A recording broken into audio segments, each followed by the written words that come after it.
It's really a practice of receiving what's already here. Can I receive it fully instead of just receiving it partially and then being like, yeah, this is cool, but not really realizing the scope of how good you already have it. If we actually take the time to sit and just ground all the love and abundance and good feelings coming my way that are already here, can I fully take it in, grab all of this and really bring it to your heart and really hold it there and don't let go?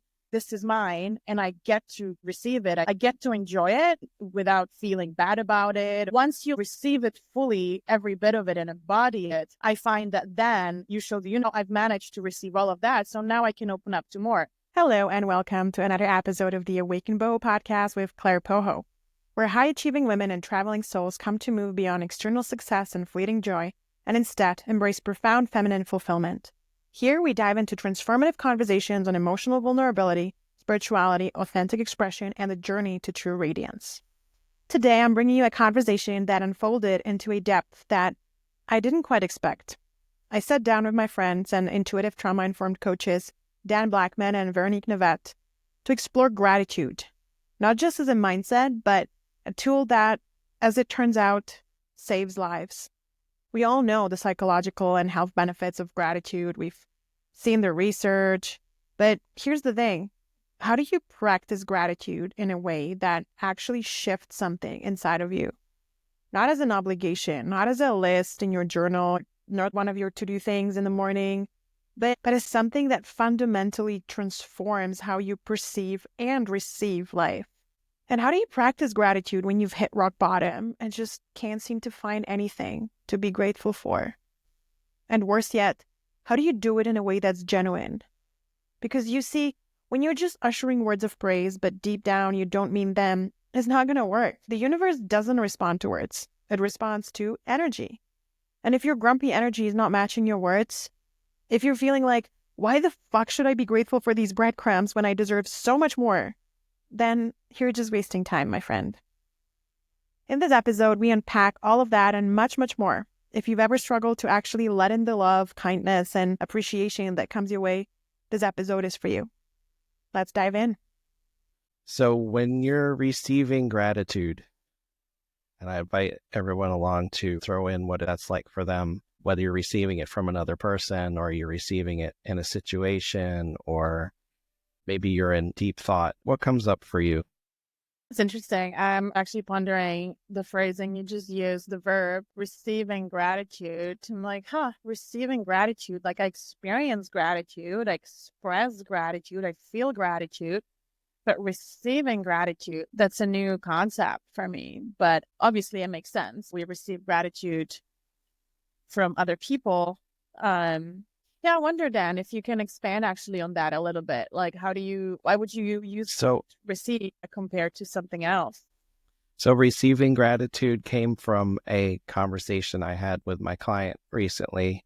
We were talking about openness to receiving in general and giving gratitude, setting you up to receive other things, often being thankful for others, to others, with others.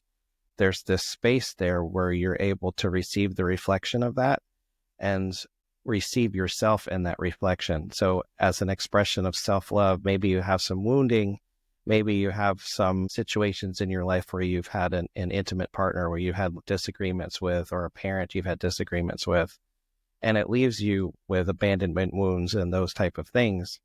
And what we sort of discovered was that there's a place where you don't know how to love yourself because other people didn't teach you. And you might not know how to receive gratitude for just being alive, for example. And so gratitude practices often fall short because you're looking for external validation and external gratitude. So that's where I think that word snuck in. It was in my field and I just wanted to talk about gratitude, but then it flowed in there.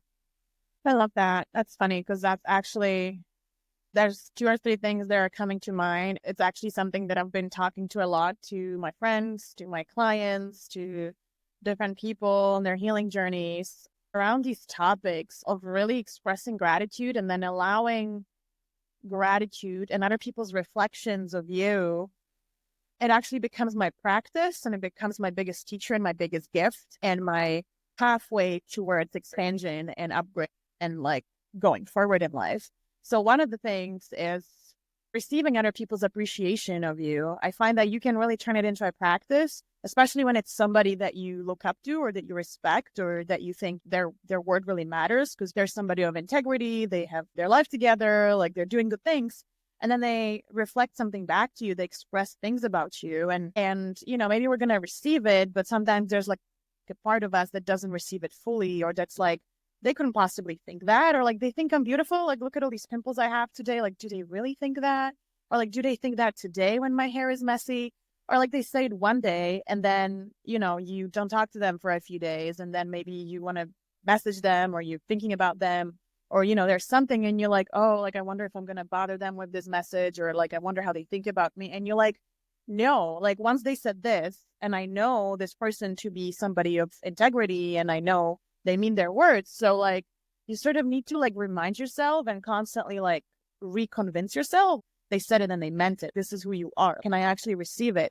And I find you can turn this into a practice. You could literally write something down, how somebody received you, how somebody complimented you, how they view you, especially when it's from somebody that matters. And, you could literally just read that to yourself every single day, every morning and be like, can I actually believe this? Can I take this in? Can I receive this? Can I believe this? This is who I am. This is how people see me. This is who I am.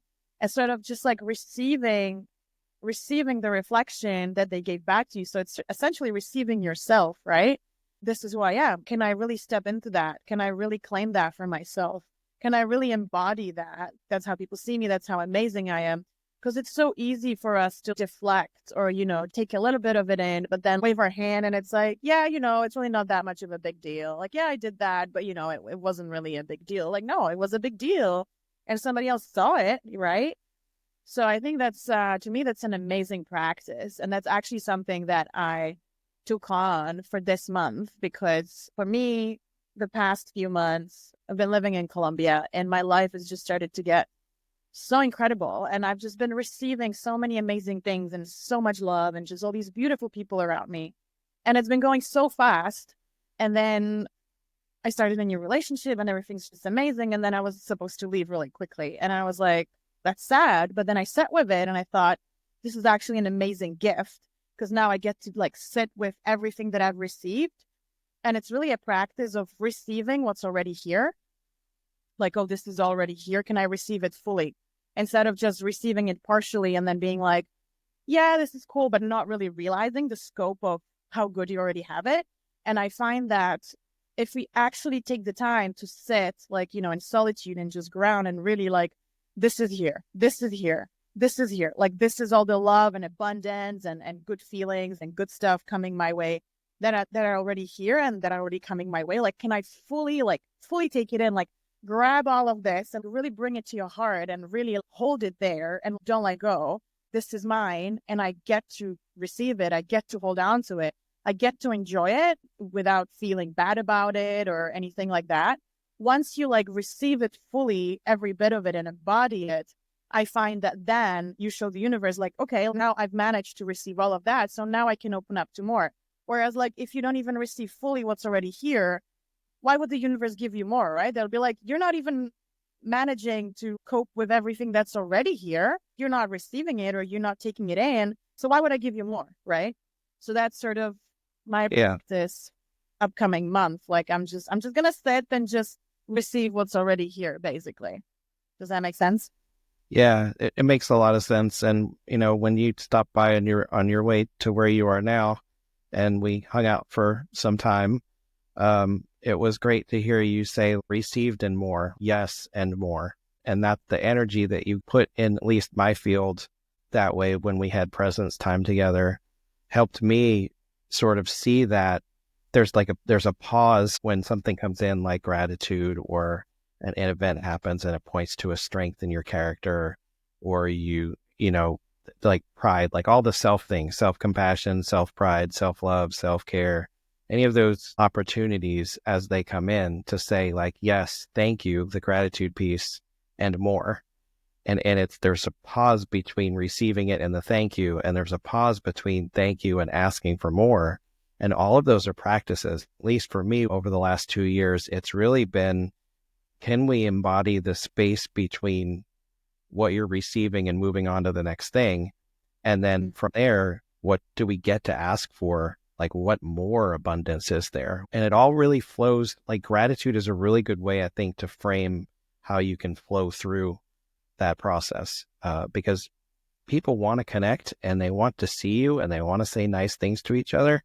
And the more you're open to receiving that, I find the more that it flows in your life. And then if you're in a state of gratitude, you flow the flow, and it just snowballs from there. For me, gratitude single-handedly saved my life starting a few years back when a coach told me to sit with gratitude every day when I was at a difficult point of my life. And it's a word that we know, but until we actually really practice it and feel it fully with our heart, it's empty. And then when you start really practicing and feeling it, it completely changes your life. I started with small things like having a bed to sleep in and having water and, things like that. And just those steps for me started to completely shift the way I was receiving life, let alone other people, for sure. Since then, I absolutely practice it every day. As you said, Claire, the more you sit with it, the more you feel it and really embrace what you already have, the more you open your heart. It's almost like this exercise for heart opening. Just if you have nothing else, just sitting in gratitude and really feeling it will open your heart and therefore help you attract more of that energy. And the other thing that came when you were sharing that is, as I realize, it's not always easy to begin with to sit with gratitude. There are days that are easier than others. That's what I experience anyway. And of course, the work we do is all about letting things surface and be with whatever is, and at the same time, be aware of, all these different energies and parts that may bubble inside and be with them. So that's also what I'm very grateful for having learned. It's been completely life-changing, also in terms of receiving, for sure. It is not easy at first to open oneself to receiving, even though we want it, receiving everything that other people have to offer or life has to offer. And in the 2 years that I've been on this journey, I feel like I'm a very different person in terms of this ability to be open to the gifts of other people or life. And the gift of you unto yourself that you're then confidently able to share with others to see and be seen, right? And I feel like we can't do this alone, and there's mindset work that will take you so far. Everybody's got a webinar on gratitude practices, but that's not really the way I'd want to structure this so much as exploring what it's like to feel gratitude. Where do you feel it from? Is it the heart space? Are there other spaces? And the gratitudes of the mind, how do we pull that, or grateful situation, like I'm so glad that this has finally happened when we reach a goal. How do we pull that gratitude into our heart space and claim that with self-pride even? It's really healthy. Self-pride is really hard because, if you cheer too loud, you're a narcissist, or, there are a lot of external distortions that get in the way of receiving your pure self, which you can sit alone and do gratitude practices. How do you practice gratitude with others? And how do you see yourself in your own gratitude? So just wondering, Veronique, was there anything of your practices that cemented itself specifically? I thought I liked myself, and I didn't realize how much further I could go and really turn all this love towards me first and foremost in so many ways. And also, I had a lot of hidden anger, well, hidden and not hidden at times, and I've certainly done a lot of work on that. Yeah, and in that feeling like I can show up in so many circumstances as who I am and shining that onto the world, whatever situation, with my family and work or different surroundings. It makes a lot of difference because I am an empath and I used to be a complete chameleon, adapt to the situations or the people, and that's changed. What's coming up for me when you mention that is empath and merging with a situation, and it's a love language, right? You're empathically looking at the human experience and you're adding love and connecting to that experience and merging with it. And the chameleon nature is you want the other person to feel loved and to see what they're feeling and feel what they're feeling and feel safe and or reflected in whatever their expression is. And one of the things I've gotten from working in the community is what I call the great unmerging. For me, as an empath, I get to see myself in the reflection of others so that I can just unmerge and be a pure reflection of love in my own frequency and embrace the others and see them in a separate way. And that separation gets greater the more self-love that I find. So for me, gratitude practices, which never work journaling, it never worked by writing things down, it never works by looking in the mirror and saying, I am great, I am wonderful, I am beautiful, those things had to be received in an experience where I would participate in the experience. My human design is a generator and I'm a responder. So I'm looking to respond to the universe. So I need a bit of external reflection. When you get the external reflection, which is not bad, we're in a dual human avatar thing for a reason. When I receive that back to say, okay, what's there, and to receive that reflection and participate in it, there's more time, there's more that I end up taking, there's more grounded feeling into the space that I have. And that only comes through practice. Like your everyday circumstance is not going to be much different tomorrow than it is today, unless you show up differently.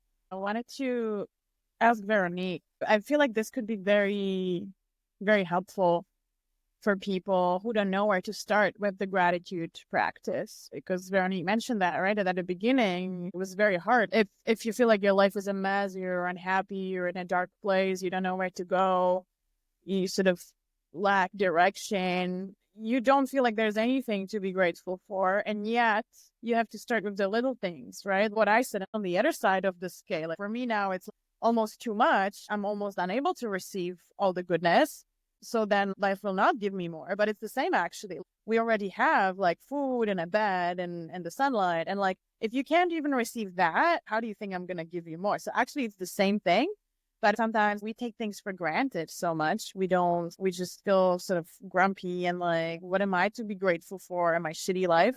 So like, I'm wondering if, Veronique, you have any tips for people who are, at that point on their journeys and are sort of struggling. Like I'm wondering what you experienced and how you overcame perhaps some of the resistance there. Yeah, well, like I said, it was really every morning, first thing I did when I got up and I didn't feel good, I really sat at least 10 minutes and, brought up all the little things that I feel that gratitude for. And also then throughout the day, I would also write out 2 or 3 things, put my awareness out there to write 2 or 3 things that I call the gifts of the day. Just like, a squirrel, a bird, anything that I felt uplifted my heart. I felt just this little glimpse of joy or love or, anything, any of those uplifting feelings. And at the beginning, it helped in the moment. And then I was going back to not feeling so well. But by keeping at it every day, it really built on itself. And here I am. I really, really experienced from that dark place where I was how precious that practice was. That's the best I can say. This and movement. I have to say that movement for me was also important. Energy in motion, emotion in movement. Sometimes it's just one step after another, finding the joy in any way, shape, or form that one can. Also, opening oneself to the idea that we're not here to be alone. Here, meaning on this planet, in this life, in this human form, we're just not here to be alone. We need others. And of course, being part of a community is not just being with others, it's being with others who care, being with others who are on the same journey of being willing to discover, to explore, to understand and to feel and to care for each other and support each other. So that's made all the difference in the world. So I could say I'm extremely grateful for that today and every day of my life. That's a really beautiful expression.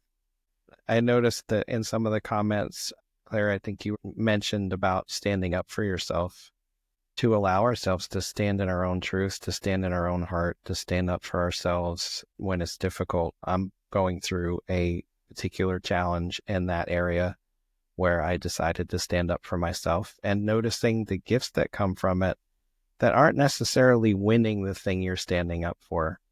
It's the process of the standing up for yourself. And I was able to release attachment to it. And the energy I created it from was releasing attachment to what the result would be. And in receiving the reflection back, I noticed all the things that wanted to have an attachment to the result. So there's this, again, receiving, whether it's gratitude or receiving something in reflection, whether it's a trial or a tribulation or whatever, you can go about it the same way and pause it between how you show up and just be with what's there and what's being reflected back to you and standing up for yourself. I don't know if that's helpful to anyone to ask, am I standing up for myself to win something, to be attached to something, or am I standing up for myself out of gratitude and self-love? It's a powerful shift to have that experience. And then can you sit in that? Standing up for yourself is not easy.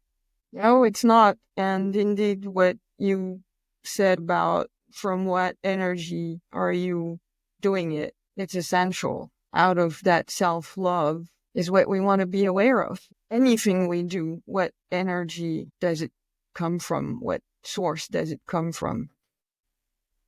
I resonate with that very strongly. I've had a very similar experience that Dan is going through in the past when I decided to stand up for myself. For me, it was in a job situation when I ended up being dismissed very rapidly and without, compensation. And at that point, I had a massive imposter syndrome. I was in this job, the energy of it, I was not able to hold the energy because it was basically I was working for a family of royal billionaires and I was a student and I was like, how do I get to be here? So when they dismissed me, it was very unfair and I wasn't treated fairly. But of course, all my parts of unworthiness were screaming. It's like, oh, like now you put them in an uncomfortable situation and now it's your fault that this person is having an inconvenience and this person's having an inconvenience. But at the same time, even though as I was sort of feeling really miserable because these parts were totally taking over and I was feeling it like in a very real way, right? But at the same time, I was aware that I was also mistreated and I had a right because I had a contract and they didn't provide what they should have provided if I was terminated on a short notice. And so there was so much fear, but I sort of constantly had this thought, this time I need to stand up for myself. As hard as it is, this time I need to stand up for myself. And there was so much pain and fear and whatnot. And every time I pushed it a step further and I was like, if you don't respond to me, I'll need to resort to legal action. And then they didn't respond. So I was like, oh no, like I really don't want to do this. But like, I need to follow my integrity and follow through and keep going. I need to stand up for myself. I need to stand up for myself. And I was so terrified. And I ended up suing this company, which was so terrifying. But at the end, I was like, I don't even care what the result is. Like, I might end up losing money because I might very well lose because I didn't have a lawyer and they had a very good lawyer. So, I might lose and I might even end up spending money because then they will claim all their expenses and whatnot. So it might end up being a total disaster. Like I might be humiliated during the hearing and I might end up losing money. And then mainly I'm going to feel terrible if they'll say horrible things about me that, it was all my fault and I did horrible things. And then the judge is going to, give it to them. Like that's going to be so painful. But as long as it went and as scary as it was, I just kept going. And I was like, this time, because it happened in the past, this time I cannot let people walk all over me, right? Like this time I need to stand up for myself. I need to stand up for myself. I need to do this. Like no matter what happens, I just need to do it no matter what. And at the end, I became unattached to the result and I ended up winning everything I sued for. I think, I choose to believe it was because I was so unattached. I didn't do it for the money. I didn't do it for vengeance. I didn't do that to feel better about myself, that I was right or that I was, I just genuinely, the only reason I did it was I need to do this for myself out of self-respect and self-love because I can't just let people walk all over me. And I won't do it this time. I won't do it in the future. And it gets to start now. Like I get to do this. And so, yeah, it was a very powerful experience. But Dan, I feel for you so much because it's so hard, right? And it's so scary. And it's just like everything in you is like, why would we do this? Like, can we just stay safe and just, not put ourselves out there? But it's so worth it because the person you become in the process, it's because you do it once and you've stood up for yourself for the rest of your life. Like now you have a template. Now you claim that self-worth, basically. It's difficult and it's kind of like you're climbing with your claws, like, I'm gonna get there. It's so hard. But once you get there, you're there. And it's like, I know my worth and I won't let people mistreat me again. Yeah. In from that place, you get to hold gratitude for yourself and be proud of yourself and love yourself in the expression of that conflict. That's a powerful thing. And you felt it at the time.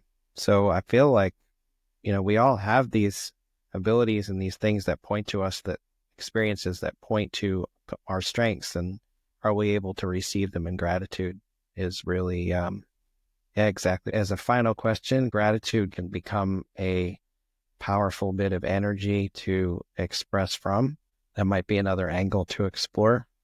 Before we go into that, I wanted to reflect on what Sally shared about what happens if you're standing up for yourself while feeling like you're hurting somebody else. I think that there are two things to. First of all, if you believe in the soul's journey, you never know if you're hurting someone or actually helping them and yourself at the same time, walking towards your soul's journey. You might have had this soul contract at some point, and then you're the one who were courageous enough today to stand up for yourself and your self-love and liberate yourself and the other person at the same time. It might not appear in this way at this point in time, yet down the line, it usually ends up in showing you that this was for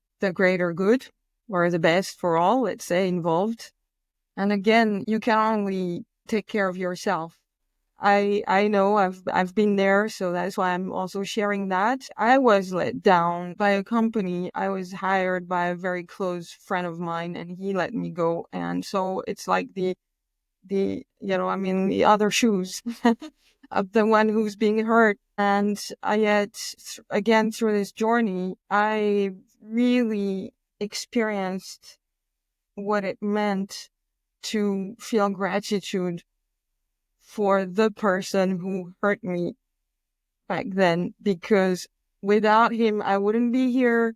I wouldn't have been on this incredible journey of self-discovery, of self-worth, meeting so many amazing human beings, learning every day still. My life would be so different without this kick out of the door, if you will.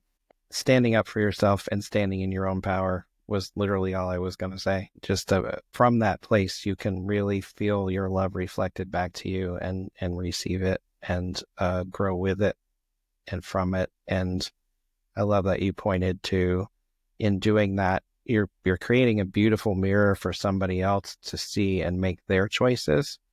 And they are truly their choices. So one of the ways that you can stand up for yourself, in your pure self, in your pure, beautiful mirrored self, and realize, yeah, someone may feel hurt by that you're standing in their way or standing up to them. But what you're doing for them is showing them a pure reflection and giving them the opportunity to change. You're giving them the opportunity to shift, to decide to embrace you or to reject you. And that's ultimately also their choice. We're not really in control of anyone else, but the power that you stand in, that power of gratitude and self-gratitude, can really reflect and bounce off other people who are trying to do you harm, or who you might be hurting with that love for yourself. They have an opportunity to shift and change too. Yeah, I sort of along the same lines. I wanted to respond directly to what Sarah wrote, that she would like to hear more about standing up for ourselves when we know that it will be hurtful to other people. I have actually gone through something like that over the last year. Since I started doing this work, I started realizing all these things that I sort of held against my parents, right? Because they're the ones who create most of our traumas. And at some point you feel a lot of anger, and you start understanding what they did and how it sort of rubbed off of you and how it created your trauma. So there's a point where you start sort of blaming them.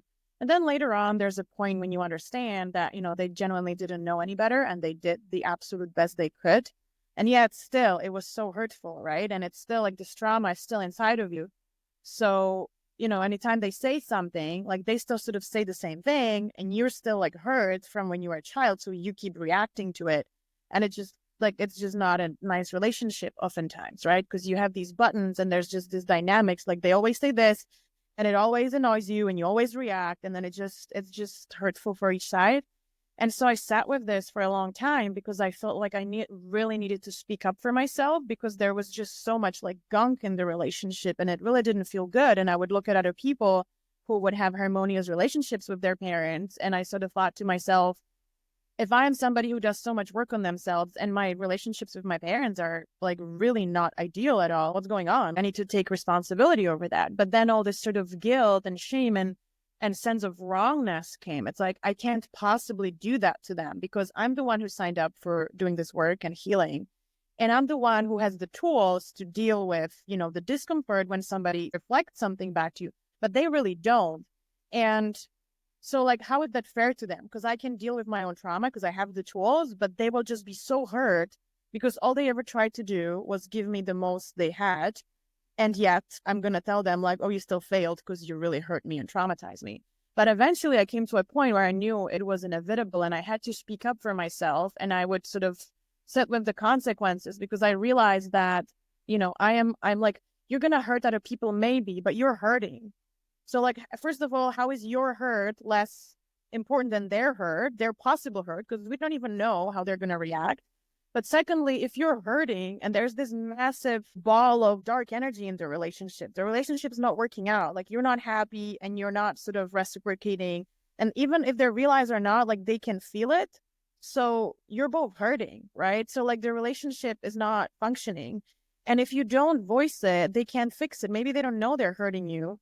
And if you basically give them an opportunity for there to be more love for you, for them, for the two of you, for, love to flow. And yes, it might hurt at first, but the opportunity that you create there to create more love, more connection, more beauty, more abundance, more everything flowing for everybody. And you give them an opportunity to change as well if they want to take it. It's just, I feel the opportunity that is there and the possibility for even more love and connection for both sides is so huge that for me personally, I felt I had to do it. I came to a point where I was there was still that part of me that was this is so wrong. How can you do this to them? They don't deserve it. But I was this is a gift for everybody involved. My truth, and me voicing it, because I'm doing this from again, it's what Dan was talking about. Where am I coming from? What's the energy behind the action? Am I doing it out of righteousness? Or am I doing it out of love? Love for myself and love for them and love for this relationship. If I'm doing it out of love, then how can any action taken out of genuine love, how can that ever be wrong? So I believe in that. Am I doing it from a place of love or from a place of fear? And if I don't do it, am I doing it from a place of love or from a place of fear? And that's where my decision is. Like, if I don't want to do it because I'm afraid that it might hurt them, then that's fear. If I'm doing it because I just genuinely feel love and I want to express my love, but currently I don't feel like there's space for love, then I'm going to bite my teeth and walk through the fear and do it. Oof. Uh-huh. That's good stuff. That's really, really powerful. I think you touched on the other people's gratitude is false or empty, thanking them with your love. So Emily has a question talking about what it would be like when the other person's toxic behavior makes you feel like the crazy one and that you're at fault. This is the gaslighting scenario. I can speak to that briefly, tap dance, walk on eggshells, because I have a lot of experience with that book, that workbook, that experience, without going into too many details.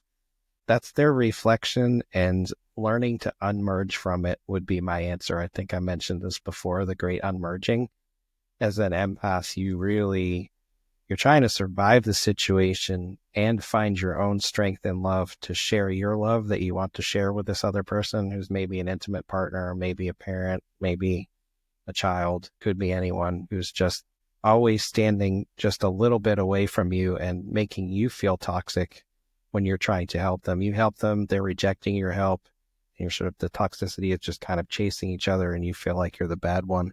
Unmerging, going into a different space, self-gratitude, whether it's any of the therapy models like TBT or CBT, where you just separate from it. You recognize the cognitive behavior is not your own and you separate from the toxic behavior. And at some point you can build up a strength realizing that those people are toxic, and hopefully you can choose not to interact with them when they aren't toxic. So that's somewhere in between, like a mindset answer and an energy awareness answer. I didn't have the energetic awareness and the skills that I have now to survive my environment with a toxic person. If I did, I would have handled almost everything completely differently. I would have recognized and not fixed or not incrementally tried, or I would have not danced with the toxicity. And I think that's what's coming through for me now, is looking back on it, is I was responsible for my part in the dancing. So when the accusations turned, I was the one who felt guilty because I was participating in it. I was part of the fuel and the fire and all of that, unwittingly and not for any desire of heart. But that's what you get drug into. And it's that sort of toxic dance of love that sometimes happens, and separating from that can be really hard. So any closing thoughts? We have one closing thought about contrast and gratitude. So I mentioned at the beginning that I'm currently sitting with two practices. One is sort of receiving what's already here in order to be able to expand. And the other one is really feeling deep gratitude for contrast.